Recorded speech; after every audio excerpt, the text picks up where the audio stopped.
la bataille entre Amber Heard et Johnny Depp se poursuit en dehors des tribunaux. Condamnée à verser plus de 10 millions de dollars à la star de Pirates des Caraïbes, Amber Heard est sortie du silence il y a quelques jours, à l'occasion d'un entretien accordé dans l'émission The Today Show, et diffusé en intégralité ce vendredi 17 juin sur NBC. Lors de cet entretien, Amber Heard a ainsi assuré que les jurés avaient été influencés par l'excellent jeu d'acteur de son ex-mari. Elle a également affirmé que les réseaux sociaux avaient joué un rôle majeur lors du procès, avec énormément de contenu défavorable à son égard. Même une personne sûre et certaine que je mérite toutes ces attaques au vitriol, et que je mens, ne pourrait me regarder droit dans les yeux et me dire que l'on a parlé de moi de manière juste sur les réseaux sociaux, a-t-elle ainsi souligné.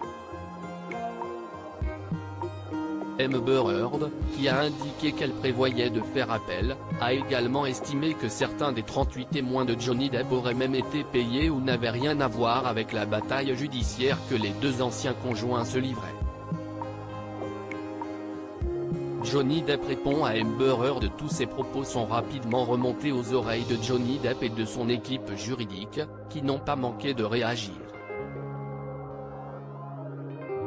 Il est malheureux alors que Johnny cherche à aller de l'avant dans sa vie, la défendresse et son équipe recommencent à répéter, réinventer et recontester des questions qui ont déjà été réglées par le tribunal et un verdict qui a été décidé sans équivoque par un jury en faveur de Johnny, a ainsi déclaré l'équipe de l'acteur américain. Ces déclarations surviennent alors qu'un des jurés du procès a récemment révélé que le comportement d'Amber Heard aurait mis plusieurs membres du jury mal à l'aise, notamment à cause de son regard glacial. Les pleurs, les expressions faciales, le fait de regarder le jury. Nous étions tous très mal à l'aise, a-t-il déclaré à Good Morning America, avant de justifier le verdict rendu. Une grande partie de son histoire ne collait pas.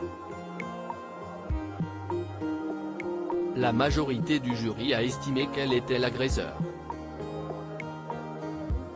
Elle répondait à une question et elle pleurait et 2 secondes plus tard elle devenait glaciale.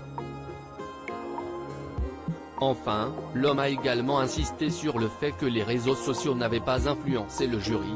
Nous avons suivi l'épreuve.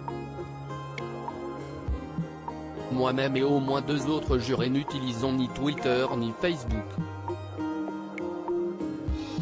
D'autres qui l'ont tué ont tenu à ne pas en parler.